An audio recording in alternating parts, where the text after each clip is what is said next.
You may have noticed that an in-game cinematic for the Ogre Kingdoms has been released, as well as information on their new mechanics. But before we talk about them, let's watch the trailer. They call us brutes, savages, but we don't care what they's calling us. No one can stop us from looting, eating,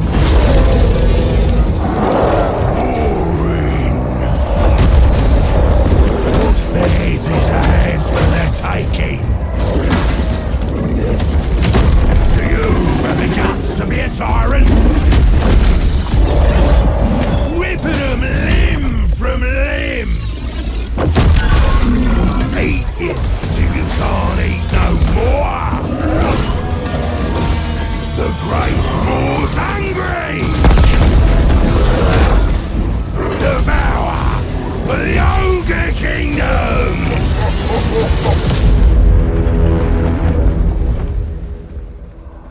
This confirms what you suspected all along. The Ogre Kingdoms are a bunch of good old healthy boys looking for a good old time, with their major goals in life being the pursuit of their next meal and a bit more prestige. And not surprisingly, their in-game campaign mechanics will reflect this. While I talk about those, here's an in-game minor settlement battle to keep you visually occupied.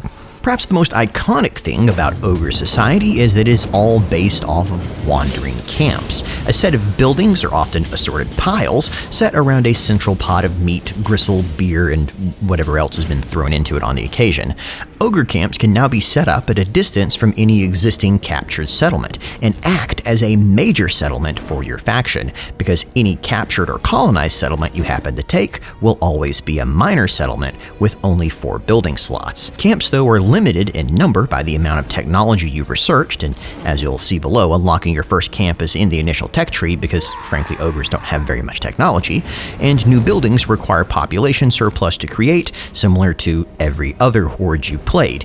And if your camp garrison is defeated, it does mean that the camp will be destroyed. However, as well as providing access to higher tier units and buildings, there are some massive benefits to ogre camps. They can be deployed in any territory and any distance from your other lands, so long as you can get your army there. Assuming you put it in enemy territory, the garrison inside will automatically be put in raiding stance and generate income every turn. This garrison can then be reinforced by trading units to and from it with an army or by recruiting directly into the camp. Camps also exert a sphere of influence of decent size on the campaign map, meaning that armies can't just walk right by them, and any armies in that area will receive various bonuses as well as being able to recruit from that camp locally. Various buildings inside the camp will also have effects within the area. While I'm frequently accused of just reading the blog, I do have to paraphrase and cut out a lot. Some buildings give obnoxious amounts of gold per turn, while others massively reduce upkeep for any units stationed in the camp. There's also possibilities for huge increases in the local recruitment capacities, global effects, and other profitable adventures. These camps provide additional replenishment, extra meat, which is a resource we'll learn about in a moment, and make it so you can hold very defensible locations and critical choke points on the map. For other factions, ogre camps represent a place to recruit ogre units, and an army that is near an ogre camp and not at war with them can actually approach the owner and hire ogre bulls as mercenaries. So if you're playing against an ogre AI, it isn't all doom and gloom just because they're raiding your local provinces. As with any Total War game, owning regions is valuable, but multiple large ogre camps will be far more valuable to you in the long run. There's a reason the Ogre Kingdoms first entered the Total War series as mercenaries, though. It's what they do best. They're the largest, toughest, fattest, most violent force you've ever met. So of course, this lends itself to a campaign mechanic, which is where contracts come in. Special missions given to you as an ogre player by the various AI factions around you. Every 10 turns, you'll be presented with 3 potential contracts, each for attacking cities, killing characters, or destroying armies. These will come from factions you are not at war with and offer money for completion. You'll also get a significant relationship boost with the hiring faction should you complete their contract. because don't forget, there are ogre mercenaries in factions like the Empire. They're not just baddies, they're actually quite intelligent in their own way, and have a very keen eye for a good deal.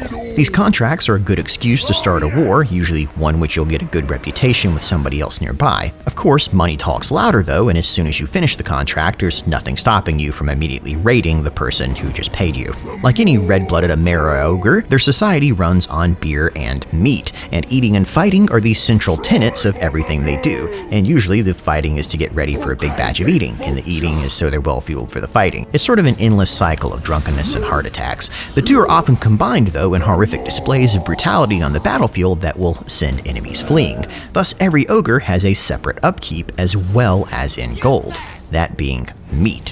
One unit, one meat consumed.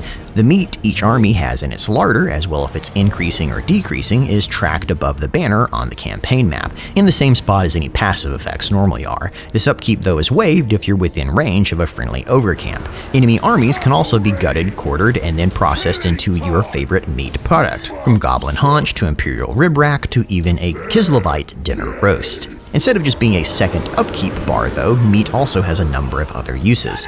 Anytime an ogre army is engaged in battle, it can be used to initiate a pre-battle feast. Up to 5 meat can be consumed from your stores, each giving a stacking bonus to speed, charge, and unit mass, because bigger, heavier, and frankly fatter ogres do bigger, more powerful charges. In addition, all ogre armies can initiate offerings to the Great Maw, the giant, gaping, endlessly hungry hole in the ground that may or may not be a synonymous description for a ogre's stomach. Regardless, you can give some of your meat up for bonuses to it, and these buffs last for a large number of turns for the army that you sacrifice them for. Bloody and Raw gives extra melee attack for all units. Come and Get It gives additional campaign range for all armies. Fill Your Bellies decreases your global recruitment times, and Gimme Some Gut Magic gives additional winds of magic power reserves per turn. Only one of these buffs though can be active at a time, but they can provide permanent uptime, assuming there is always some spare meat lying around when the offering is available. While Cetra may claim the most titles in Warhammer, ogres have the largest breadth of names and their possible meanings. Each and every ogre lord strives to be remembered after they're gone, or preferably while they're still alive, and because of that they want big names attached to themselves. You can have up to 4 big names that can be strived for at a time, each with different unlock conditions. This is as true for legendary lords Greasus Goldtooth and Scrag the Slaughterer as it is for the tyrants and slaughter masters that will also lead your armies. For the legendary lords, there are 4 pre-selected choices, while other lords will have 4 big name titles that you can strive towards, randomly selected from a large pool. Once a big name is unlocked, it can be equipped as a primary title, giving a specific effect. Changing primary titles can be done on a short cooldown, and you can mix and match them as needed. You'll notice on the screen they have certain unlock requirements, and then you see the passive buff they give once you manage to do so. They're not exactly army defining, and one might even call them anemic, but they do give a bit of extra personality to your armies. The subtleties of language and research, knowledge retention, education, or just sitting still for 5 minutes at a time are a bit beyond your average ogre, and not surprisingly, their technology tree reflects this.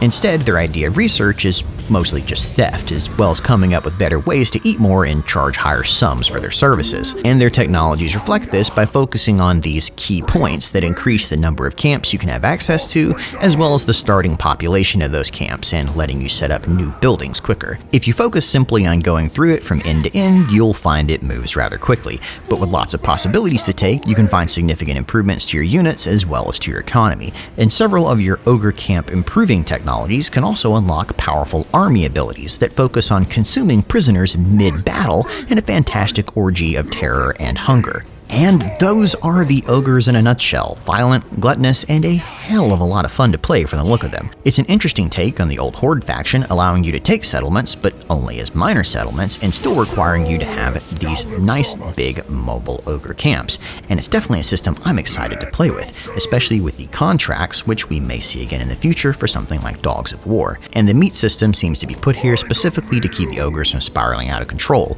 and puts me in mind of the old food requirement from Thrones of Britannia. area, but only time will tell how they'll actually play in the campaign map, and before we get that, we'll get a full Ogre units roster reveal coming up in the very near future. So stay tuned if you'd like to be informed about that, make sure to subscribe or maybe even join the Patreon to help support the channel. But until then, thanks for watching. The slewer! Forever insatiable! Butcher them!